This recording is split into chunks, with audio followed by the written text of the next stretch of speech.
Hello friends, welcome back to my channel. आज हम बात करने वाले हैं एक ऐसी मूवी के बारे में जो 2008 में रिलीज हुई थी। ये एक ड्रामा और थ्रिलर मूवी है। आपसे रिक्वेस्ट है कि मूवी को एंड तक देखिएगा ताकि आपको हिटलर के बारे में भी थोड़ी इन्फॉर्मेशन मिले। तो चलिए स्टार्ट करते हैं। फिल्मी ग्रुप प्रेजेंटिंग वेलकरी। शुरुआत में हमें दिखाया जाता है कि टॉम क्रूज एक बहुत ही इंपॉर्टेंट अफसर है हिटलर की सेना का। मूवी में इसका नाम कर्नल स्टेफनबर्ग है और स्टेफनबर्ग की ड्यूटी अफ्रीका में है क्योंकि जर्मनी की सेना लड़ते लड़ते जर्मनी से बाहर अफ्रीका तक पहुंच गई है। एक बार जर्मन आर्मी पर हमला होता है जिसमें स्टेफनबर्ग बुरी तरह से जख्मी हो जाता है। इस हमले के बाद उसकी एक आंख और एक हाथ चला जाता है, लेकिन वो फिर भी अपनी ड्यूटी पर वापस लौटने की कोशिश करता है। जर्मनी में हिटलर के खिलाफ बहुत सारे लोग और हिटलर के ही कुछ अफसर उसके खिलाफ हो चुके हैं। हिटलर की सरकार और उसके जुल्म से तंग आकर लोग 13 बार उसके ऊपर हमला कर चुके हैं और ये 14वीं बार है जब वो उसके खिलाफ एक और हमला कर रहे हैं। उनका प्लान ये है कि वो एक बॉम्ब प्लेन में प्लांट करेंगे और हिटलर को उड़ा देंगे, लेकिन अफसोस बॉम्ब नहीं फट पाता और हिटलर बच जाता है। कुछ वक्त के बाद कर्नल स्टेफनबर्ग की हालत में थोड़ी बेहतरी आने लगती है और वो फिर से अपनी ड्यूटी ज्वाइन करने के लिए तैयार हो जाता है, लेकिन एक आंख और एक हाथ के साथ वो जंग के मैदान में वापस नहीं जा सकता। इसलिए उसका तबादला एक ऑफिस में किया जाता है और उसे बर्लिन में एक जॉब दी जाती है, लेकिन वो अभी भी आर्मी का एक हाई रैंक ऑफिसर है। कर्नल स्टेफनबर्ग और उसके कुछ साथी चाहते हैं कि हिटलर की मौत हो और इसके बाद जर्मनी को एक नए दिन की शुरुआत देखने को मिले, क्योंकि हिटलर ने आतंक मचा रखा था और अब तो जर्मन आर्मी भी युद्ध में हार रही थी। लेकिन हिटलर के कुछ वफादार अब भी उसके साथ हैं। वो मर भी जाए तो भी उसके मिशन को आगे बढ़ा सकते हैं। उनके प्लान के मुताबिक हिटलर के वफादार अफसर अरेस्ट हो जाएंगे और उन पे इल्जाम लगाया जाएगा कि उन्होंने हिटलर को मारने की कोशिश की। इसी दौरान कर्नल स्टेफनबर्ग और उसके साथी हिटलर के अगेंस्ट नेशनल इमरजेंसी डिक्लेयर करने का प्लान बनाते हैं, यानी कि मिशन वेलकरी। उनका ये प्लान था कि हिटलर की मौत के फौरन बाद उसके वफादार ऑफिसर्स को अरेस्ट करके हिटलर की गवर्नमेंट का खात्मा किया जाए और जर्मनी को एक नए फ्यूचर की तरफ आगे बढ़ाया जाए। लेकिन मिलिट्री नेशनल इमरजेंसी के लिए हिटलर और supreme military commander general from के साइंस रिक्वायर्ड हैं। सारे ऑर्डर्स के पेपर रेडी किए जाते हैं और कर्नल स्टेफनबर्ग ऑपरेशन वेलकरी के इंचार्ज हैं। फिर वो जनरल फ्रॉम के पास जाते हैं जिसके सिग्नेचर्स की वजह से मिलिट्री में जितने ऑर्डर्स और एक्शन होते हैं, लेकिन वो इस ऑपरेशन का हिस्सा बनने से मना कर देता है। लेकिन फिर भी ये लोग उसको अपनी बातों में उलझाकर नेशनल इमरजेंसी की परमिशन ले लेते हैं। अगले दिन स्टेफनबर्ग को पता चलता है कि वो chief of staff of reserve army के डेजिग्नेशन पर प्रमोट हो चुका है और इसके कारण अब स्टेफनबर्ग हिटलर के आसपास रह सकता है। वो उनके खास लोगों में शामिल हो गया था जो हिटलर से मिल सकते हैं और अब कर्नल स्टेफनबर्ग अपने डॉक्यूमेंट्स को लेकर हिटलर के पास सिग्नेचर्स के लिए पहुंच जाता है। हिटलर भी कुछ ज्यादा छानबीन किए बिना वो पेपर साइन कर देता है। आखिर में वो बॉम्ब के प्लान पर काम करते हैं और डिसाइड करते हैं कि जब हिटलर अपने बंकर में होगा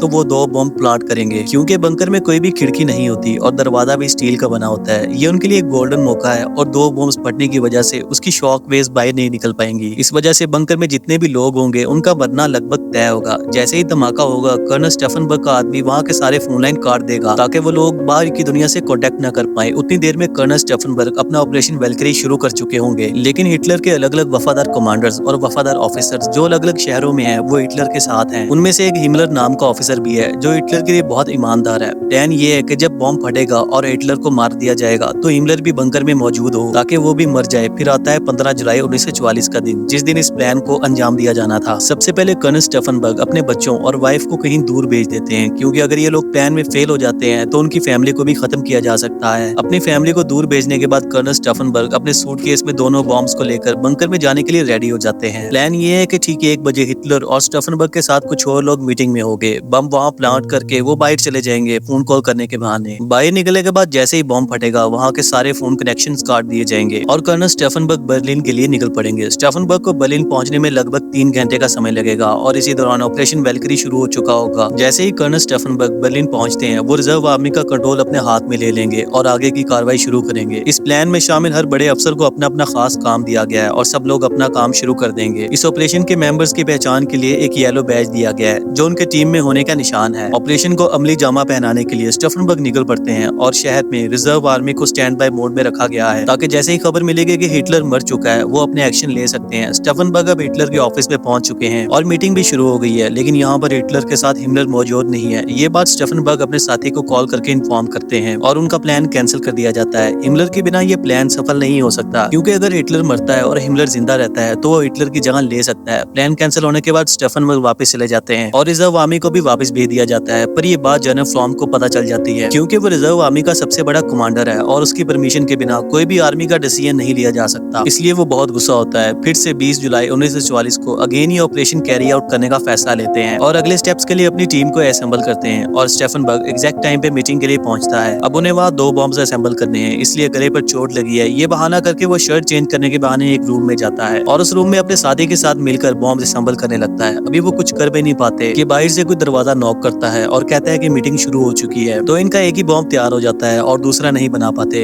फिर भी मीटिंग के लिए वो बॉम्ब लेकर निकल जाते हैं। आज की मीटिंग बंकर में नहीं है क्योंकि आज बहुत गर्मी है, इसलिए उन्होंने कॉन्फ्रेंस हॉल में ये मीटिंग रखी है। कॉन्फ्रेंस हॉल में बहुत सारी खिड़कियां थी और सिर्फ एक ही बॉम्ब था। ऊपर से बहुत सारी खिड़कियां होने के कारण शॉक वेव्स बाहर निकल जाएंगी और ज्यादा बड़ा धमाका ना होने के कारण सब लोगों के मरने के चांसेस भी कम हो जाते हैं। लेकिन उसके बावजूद भी स्टेफनबर्ग मीटिंग में जाता है, अपना बॉम्ब वहां पर प्लांट करता है और वहां से बाहर निकल जाता है। जैसे ही स्टेफन बाहर निकलते हैं वहां पर एक बड़ा सा धमाका हो जाता है। इसी के साथ इस धमाके को देखकर कर्नल स्टेफन अपनी गाड़ी में बैठकर बर्लिन जाने के लिए निकल पड़ते हैं। बर्लिन में पहुंचकर वो एक्सपेक्ट करते हैं कि अब तक सबको हिटलर की मरने की खबर मिल चुकी होगी और यहाँ पर लोग अपने अपने काम पर लग चुके होंगे, लेकिन यहाँ पर ऐसा कुछ नहीं होता। फिर स्टेफनबर्ग वहाँ पर पहुंच जाते हैं और आगे के प्लान पर अमल करने के ऑर्डर्स देते हैं। सारे शहर, सारे स्टेट में हिटलर के स्पेशल आर्मी कमांडर्स को अरेस्ट किया जाने लगता है और कुछ ही देर में 1200 ऑफिसर्स को अरेस्ट करके आइसोलेट किया जाता है ताकि वो बाहर किसी से भी कांटेक्ट ना कर सके। लेकिन अभी भी हिटलर के मरने की कंफर्मेशन किसी को नहीं मिली, लेकिन टीम पूरी तरह से काम पर लग चुकी है। स्टेफनबर्ग कहता है कि इन्हें सिर्फ 3 घंटे में सारा काम खत्म करना है और हिटलर की गवर्नमेंट को खत्म करना है। लेकिन अब कर्नल स्टेफनबर्ग को भी अरेस्ट करने का ऑर्डर आ जाता है, पर इस पर अमल नहीं किया जाता। धीरे धीरे अफवाह फैलने लगती है कि हिटलर जिंदा है, पर कुछ देर बाद रेडियो पर भी अनाउंसमेंट हो जाती है कि हिटलर पर हमला हुआ है लेकिन वो बच गया है। इसी के साथ साथ स्टेफनबर्ग के साथ जितने भी लोग थे वो उसे धीरे धीरे छोड़कर जाने लगे और फाइनली हिटलर भी रेडियो पर आता है और अपने जिंदा होने की कंफर्मेशन देता है। इसके बाद रिजर्व आर्मी आकर स्टेफनबर्ग और उनके साथियों को अरेस्ट कर लेती है और हर अफसर को खड़ा करके गोलियों से बूम देने के ऑर्डर्स दिए जाते हैं। यहाँ तक कि उन सबकी फैमिलीज को भी नहीं छोड़ा जाता। इस ऑपरेशन वैल्क्री में जो लोग शामिल थे हर छोटे से छोटे इंसान को ढूंढकर पकड़कर फांसी पर लटकाया जाता है। 20 जुलाई के बाद फिर कभी भी हिटलर को मारने का अटेम्प्ट नहीं किया गया, लेकिन इसके ठीक 9 महीने बाद हिटलर जर्मनी के हारने के कारण सुसाइड कर लेता है। कर्नल स्टेफनबर्ग की वाइफ और बच्चे युद्ध में बच जाते हैं और 2 अप्रैल 2006 में कर्नल स्टेफनबर्ग की वाइफ की दुखद मृत्यु हो जाती है। इसी के साथ ये मूवी एंड हो जाती है। दोस्तों, अगर आपको ये मूवी अच्छी लगी तो कमेंट बॉक्स में जरूर बताएं और वीडियो को लाइक करके चैनल को सब्सक्राइब कर लें। मिलते हैं नेक्स्ट वीडियो में, तब तक take care and good bye.